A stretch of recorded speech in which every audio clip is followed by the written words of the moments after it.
Story 1. Cancer is having a mind that wants to live stuck in a body that wants to die.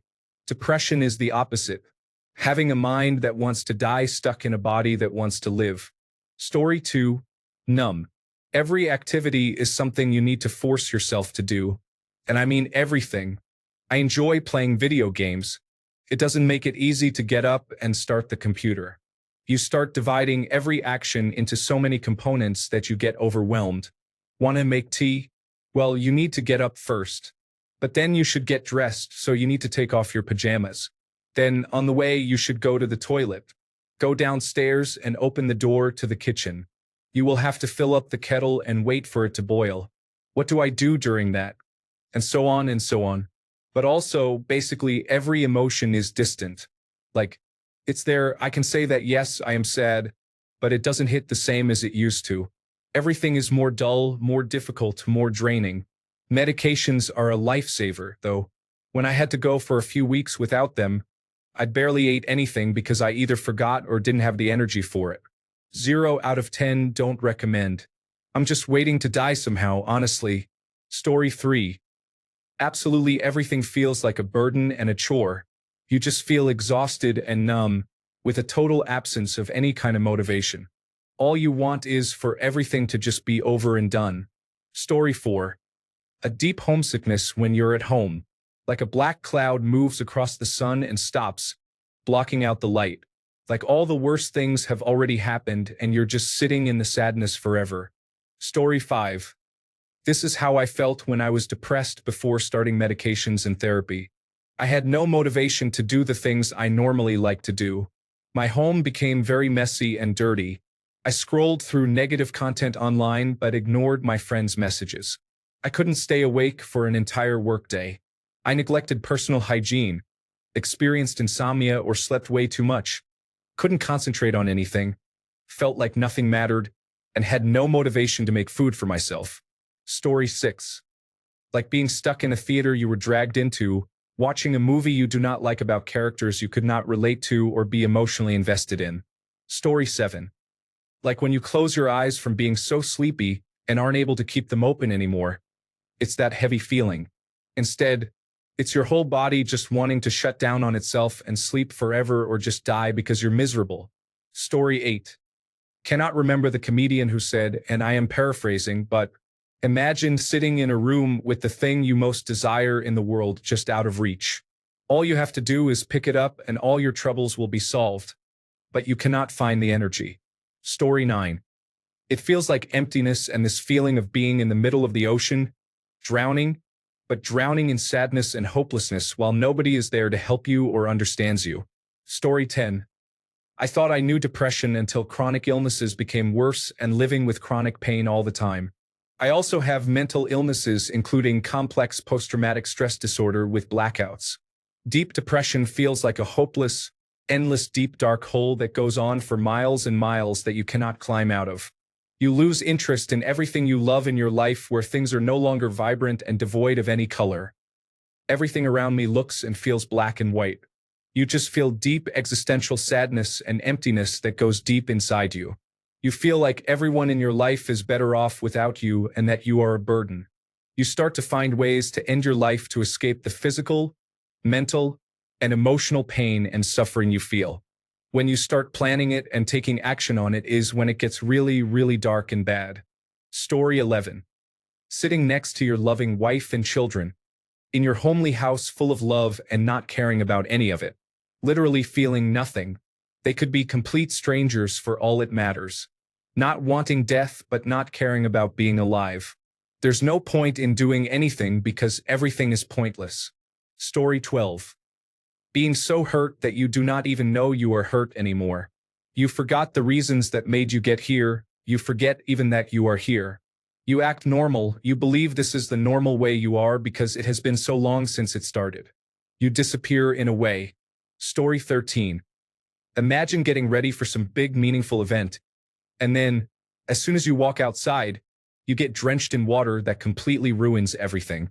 Oh, and it's cold outside. Anything that has the potential to make me feel happy feels like it was splashed in water. The only real event is eventually feeling awful.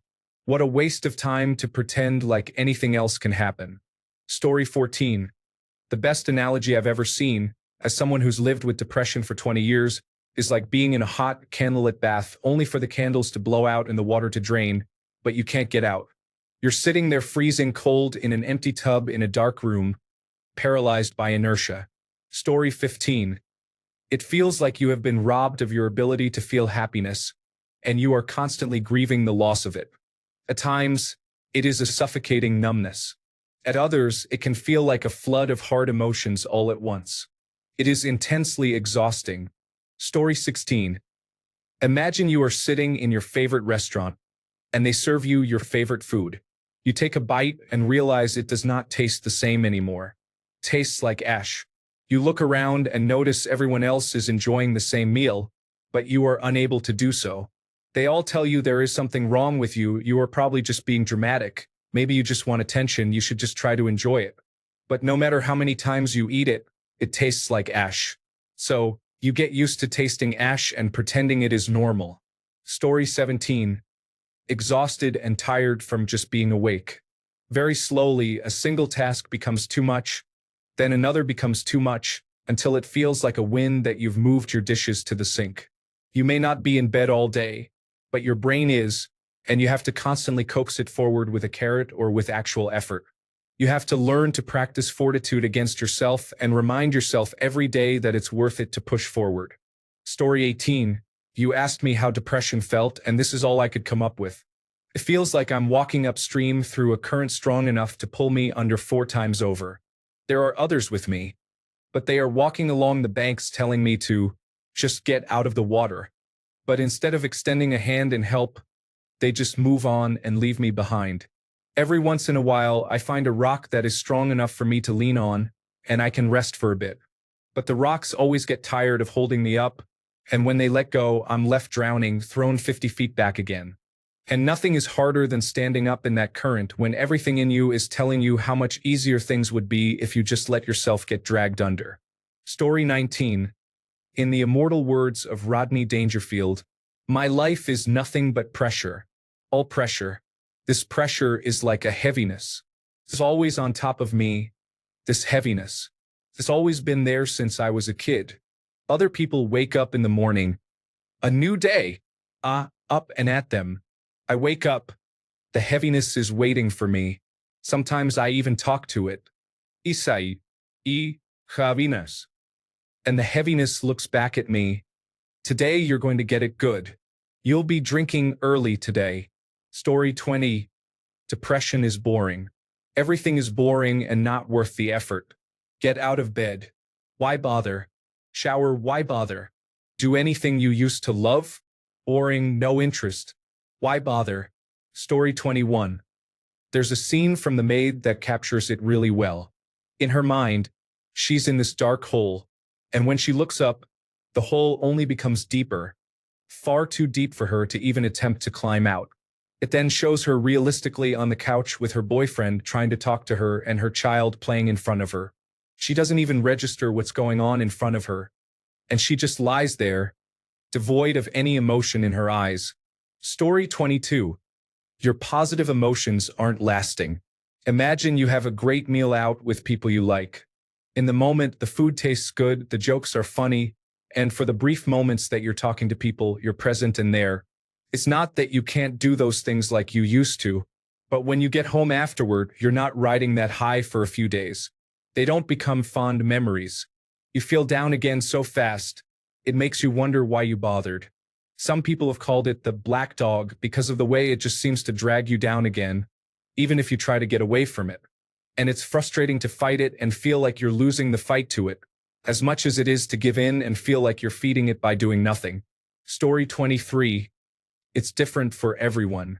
Mine is like being in a box with no way out. I feel empty and alone even in a room full of people I love. I go through the motions of being alive and even paint a smile on my face just to fit in. It's not all doom and gloom, though. I have days where I feel some semblance of normalcy. I have people who I can talk to. Never feel ashamed for asking for help or saying I'm not okay. Story 24. like those cave diving and exploring videos where they start shimmying through tiny crevices. Everything gets harder and more suffocating the further you manage to get. Story 25. I had depression for approximately 1 month, with a super addictive tendency to drugs, wishing to be dead, apathy, crying for no reason, and anxiety about memories. It's like the present is so bad that you explore memories or look for futures, and even if it works temporarily, it hurts more. It is quite evident in me. It has only happened once, and I am not a genius, but I realized it on my own. From drinking Fridays and Saturdays and some Thursdays to drinking even just 600 milliliters of beer every day. Not wanting to make plans with friends. Not wanting to leave the house. Not being hungry at all. Waking up crying. Story 26. I tend to feel quite depressed when I'm depressed. The word is there. If you don't know the feeling, you can't understand it anyway, and if you do, then the word is enough to know, you know? Story 27. The body is heavy. Nothing that you can do is good. Nothing brings you joy. You are completely sure you are a burden to everyone around you. You are tired but cannot sleep at night. After sleeping, you do not feel better. It is like a gray nightmare. Story 28. Like the ship is sinking, but you're all right with that. I also experienced a tingling sensation from time to time when I would try to refocus my mind. I also saw a video of Jim Carrey describing it as needing deep rest because you've been on for so long and your body just needs to recharge. This was very much my case. I just felt like I had finally gotten to a point of socializing and being around people and constantly putting on this front of, "Hi." I'm thankful a friend suggested I get into therapy as soon as possible because once I found a good one, it helped to share all the thoughts. Story 29. Do not eat or sleep for 2 days, then try to enjoy, say, your favorite television show. You will find you are absolutely unable to do so, and you do not even know why. Story 30. I always felt like being trapped in a box. Like everything feels like it is weighing on top of you, and sometimes it feels like you can't breathe. Antidepressants were a big change for me. They don't get rid of the box, but it feels like the lid has been opened. Story 31. Depression feels like a lifelong movie where everything is in black and white. There are moments when you see little glimpses of color. They used to come often and last a while, but for as long as you can remember, they quickly fade back to grayscale. You find fewer and fewer moments that can bring the color back, and eventually you start to wonder if it's even possible again. If not, maybe the movie should just go to credits because there's been no resolution, no permanent thing that brings back the color, just a constant, devastating come down back to black and white from what you thought could have been the time the color stays. Story 32. It's different for everyone, but in my case, I felt like everyone around me would be better off if I wasn't there anymore. I felt I had failed myself, my loved ones, and anyone I had ever met. Turns out we matter more to people than we will ever truly realize. Anyone out there struggling, just know you matter to someone. You just need to work out how to matter to yourself. Story 33. It feels like everyone else can feel the sunshine, but you're stuck in a dark fog surrounded by your own self-hatred and shackled down by the weight of sadness. Nothing tastes nice anymore. There's nothing enjoyable, nothing to get excited over apart from the fact that existence is fleeting. Story 34. Major trigger warning. It feels like a heavy weight on your chest and a hole in your body. There is nothing that will give you enough happiness to completely dissipate the nothingness you feel and the macabre thoughts. You know it is not good to be in this state, but you simply cannot get out. There are severity levels to it, though, but in this case you do not have enough strength. Maybe you should call someone? No, because no one will care. No one will understand your plight. By the way, it is likely they will help, but depression makes you think things like this sometimes. No one will listen. Just get over it, they would say. Waste away in bed instead. Only the long-awaited day when your breathing ceases is what comforts you the most. And you want it, but you're too scared to do it, or maybe not. You do not have the ability to eat anything, or you will eat a lot. Drugs, alcohol, sleep, maybe a bit of self-harm feel like the only things that can give you a break. If you can mask everything, you will. And no one will suspect that you want your life to end because you are always smiling and laughing with everyone. And your life is great. It does give you a little distraction temporarily, though, because you constantly feel hopeless, worthless, a waste of space, likely sad, and it pains you to exist every waking minute. You are your worst enemy. Story 35. It is like you're stuck in a hole with a shovel. You can keep trying to get out, but the hole gets deeper and wider unless you get outside help, such as medication, therapy, friends, or family.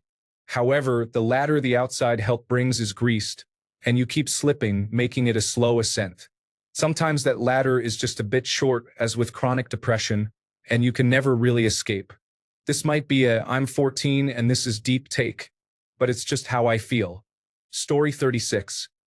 Everyone is different, but for me, it's like unending sadness, crying nearly nonstop, wanting to die, and even fantasizing about doing it, being unable to eat or sleep. Some people can function, but I absolutely cannot. Story 37.